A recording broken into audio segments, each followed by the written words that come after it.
Hello friends, तो जितने बच्चे क्लास 12 में पढ़ते हैं प्यारे बच्चों, तो आज के इस वीडियो में उनका हम 15 नंबर पक्का जी प्यारे बच्चों 15 नंबर पक्का हो जाएगा।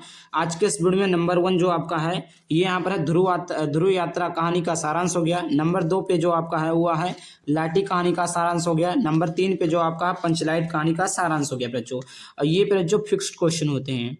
क्या होता है बच्चों, ये आपका फिक्स क्वेश्चन होता है कि 100% पर बच्चों आपका बोर्ड में आता है। और इस बार के बोर्ड एग्जाम 2026 में भी 100% आएगा बच्चों।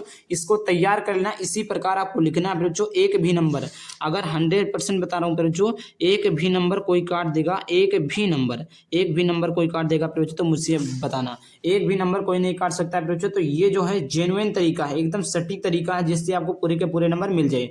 आइए तो यहाँ पर देखते हैं बच्चों। सबसे पहले हम स्टार्ट करेंगे ध्रुव यात्रा कहानी का सारांश। ध्रुव यात्रा कहानी का सारांश देख लेते हैं बच्चों। तो यहाँ पर देखिए, जैनेन्द्र कुमार द्वारा लिखित यह एक प्रसिद्ध कहानी है।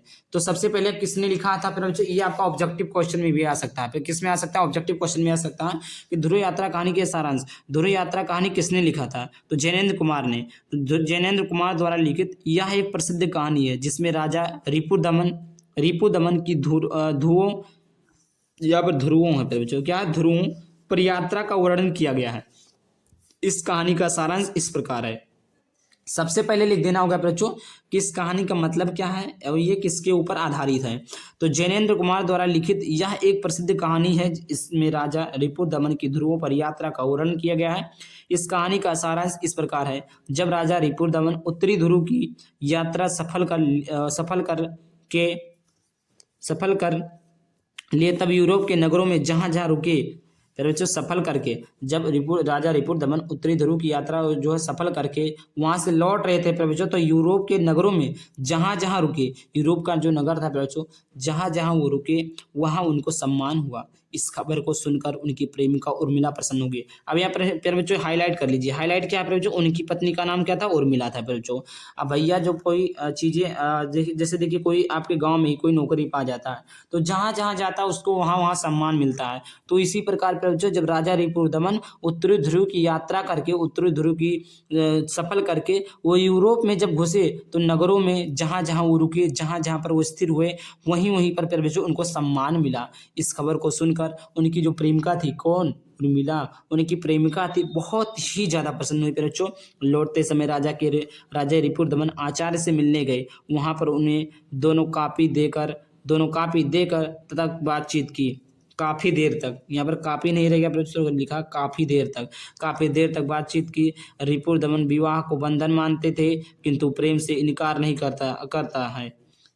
करते थे, प्रेम से इनकार नहीं करते थे। उर्मिला इसकी प्रेमिका और उसके बेटे की माँ है, यह बात उनके अलावा और कोई नहीं जानता। फिर बच्चों मैं आपको बता दूं फिर बच्चों, जो राजा रिपुर दमन थे फिर बच्चों, वो बंधन की विवाह जो मंडप में विवाह हुआ था फिर बच्चों, उसको मानते थे, लेकिन वो जो है प्रेमिका को, वो प्रेम को इनकार नहीं करते थे, या ये नहीं कहते थे ये प्रेम जो है वो गलत शब्द है। तो इसी प्रकार लौटते समय राजा रिपुर दमन आचार्य से मिलने गए। वहां पर उन दोनों ने काफी देर बातचीत की। रिपुर दमन विवाह को बंधन को मानते थे, किंतु प्रेम से इनकार भी नहीं करते थे। उर्मिला उनकी प्रेमिका और उसके बेटे की माँ थी। ये बात किसको पता थी फिर बच्चों? उनके अलावा किसी को नहीं पता थी, उनके पिता के अलावा किसी को नहीं पता थी फिर बच्चों।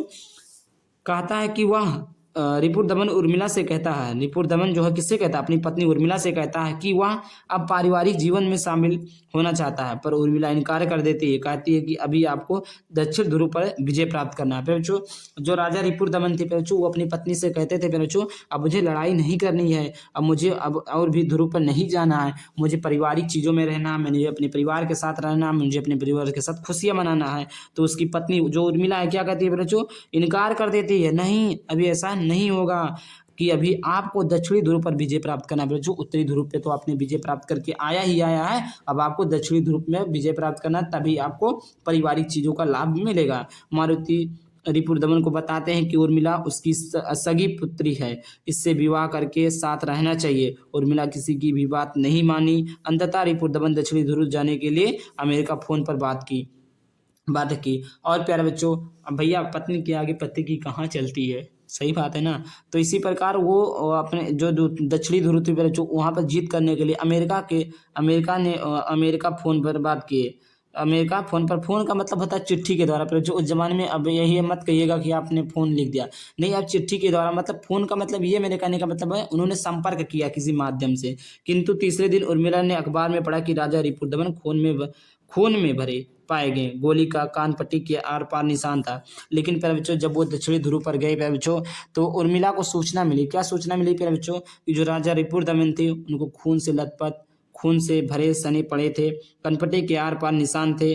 गोलियों के, प्यारे बच्चों, कनपटी पे कोई मारा था, गोलियों के आर-पार निशान थे। उन्होंने पत्र लिखा कि मैं किसी के वचन को पूरा करने जा रहा था। ध्रुव पर भी बचना नहीं था, अब भी नहीं बचूँगा। भगवान में प्रिय के अर्थ और मेरी आत्मा की रक्षा करे। प्रिय मतलब उसकी प्रेमिका को रक्षा करे। कौन? उर्मिला की रक्षा करे। पर बच्चों, वो पत्र उन्होंने पहले ही लिख दिया था, मरने के पहले ही लिख दिया था कि मैं वहाँ से बचकर नहीं लौटूँगा। इस प्रकार प्यारे बच्चों, आपका ध्रुव यात्रा कहानी का सारांश था। आपने देख लिया होगा और समझ भी लिया होगा। चलिए आगे बात करते हैं प्यारे बच्चों, पंचलाइट कहानी का सारांश। क्या है प्यारे बच्चों? पंचलाइट कहानी का सारांश। तो यहाँ पर यह प्यारे बच्चों आपका पंचलाइट कहानी का सारांश है प्यारे बच्चों। ये आपका पंचलाइट कहानी का सारांश है। पंचलाइट रेणु जी की लिखित कहानी है। इस कहानी में बिहारी एक पिछड़े गांव के परिवेश का सुंदर चित्रण प्रस्तुत किया गया है, जो इस प्रकार है। पंचलाइट क्या है बच्चों? पंचलाइट के लेखक कौन है बच्चों? पंचलाइट के लेखक जो है रेणु जी है। पंचलाइट फणीश्वर नाथ रेणु कह सकते हैं बच्चों, इनका फुल नेम फणीश्वर नाथ रेणु है। पर बच्चों, ये एमसीक्यू टाइप में क्वेश्चन दे देता है बच्चों, कैसे देगा? पूछ लेगा पंचलाइट कहानी के लेखक कौन है। पहला दे देगा फणीश्वर नाथ रेणु दे देगा, दूसरा दे देगा बहादुर दे देगा, तीसरा दे देगा जैनेन्द्र कुमार दे देगा। तो आपको टिक लगाना रहेगा। तो इस प्रकार क्वेश्चन भी दे सकता है। तो पंचलाइट कहानी का सारांश, पंचलाइट कहानी के लेखक कौन है बच्चों? फणीश्वर नाथ रेणु जी हैं। इस कहानी में बिहार एक बिछड़े गांव के परिवेश का सुंदर चित्रण प्रस्तुत किया गया, जो इस प्रकार है। महंतों टोली में अशिक्षित लोग हैं। उन्होंने रामनवमी के मेले से पेट्रोमैक्स खरीदा, जिसे वह पंचलाइट कहते हैं। पंचलाइट को ये सीधे साधे लोग सम्मान की चीज समझते थे। पंचलाइट को देखने के लिए टोली के सभी लोग इकट्ठे हो जाते हैं। सभी लोग पंचलाइट को उठती। अब मैं आपको बता दूं पहले, जो पंचलाइट क्या होता है बच्चों? पंचलाइट जो आपका एक लालटेन होता है। क्या होता है बच्चों? लालटेन होता है, जो घरों में जलता है। क्या जलता है बच्चों? पंचलाइट जो है आपका एक प्रकार का लालटेन है, जो आपके घरों में जलता है बच्चों। पंचलाइट देखिए, लिखित इस कहानी में बिहार एक पिछड़ा गांव मतलब बहुत ही गरीब गांव है, के परिवेश का सुंदर चित्रण प्रस्तुत किया गया है, जो इस प्रकार है। महंतो टोली में अशिक्षित लोग हैं। महंत जो महातो है, महंत नहीं, महतो टोली में अशिक्षित लोग बसे हैं बच्चों। उन्होंने रामनवमी के मेलों में पेट्रोमैक्स खरीदा। पेट्रोमैक्स मीन्स होता है पंचलाइट। पंचलाइट मीन्स जिसको आप लालटेन या लामटेन जो भी कहते हैं, जिसे वो पंचलाइट कहते हैं। पंचलाइट को ये सीधे साधे लोग सम्मान की चीज समझते थे।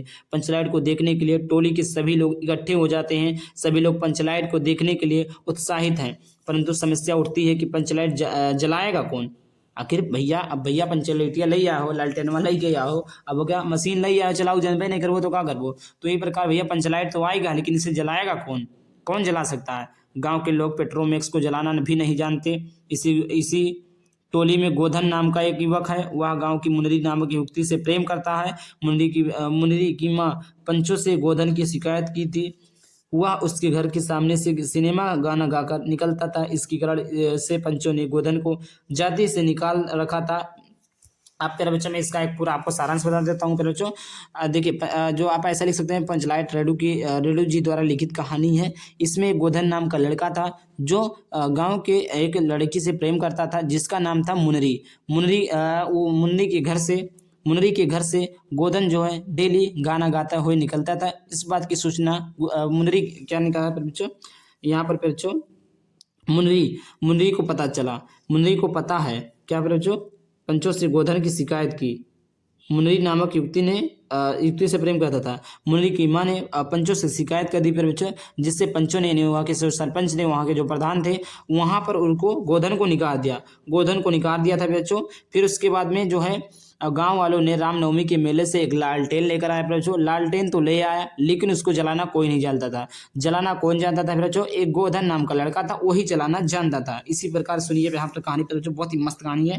यहाँ देखो, मुनरी को पता था कि गोधन पंचलाइट जला सकता था। मुनरी को भैया उसकी प्रेमिका को, अब भैया प्रेमिका को क्या नहीं बात नहीं पता होगी, वह चतुराई से पंचों तक यह बात पहुंचा देती है। पंच गोधन को पुनः जाति में ले लेते हैं और गोधन पंचलाइट को जला देता है। भैया वो कुछ तो मांग रहा हुई कि अगर हम पंचलाइट जलाए दे तो हम काम मिलबो, तो वो का गांव में ले लेते हैं और गोधन पंचलाइट को जला देता है और गुलरी काकी प्रसन्न होकर गोधन को शाम के भोजन का निमंत्रण देती है। पंच को खूब प्रसन्न होती है और गोधन से कहते हैं तुम्हारा 7 खून माफ, खूब गाओ सलीमा का गाना।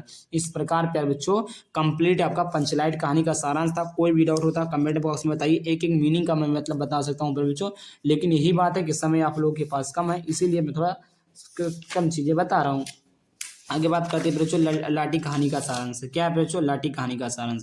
लाठी कहानी का सारांश, लाठी कहानी लेखिका शिवानी द्वारा लिखित एक मध्यवर्गीय पहाड़ी परिवार से संबंधित कहानी है। यह कहानी बानो लाठी से संबंधित है। बानो का विवाह कप्तान जोशी से हुआ था, परंतु किन्हीं कारणों के चलते उसे विवाह के कुछ दिनों बाद ही उसे बानो को छोड़कर युद्ध पर जाना पड़ता है।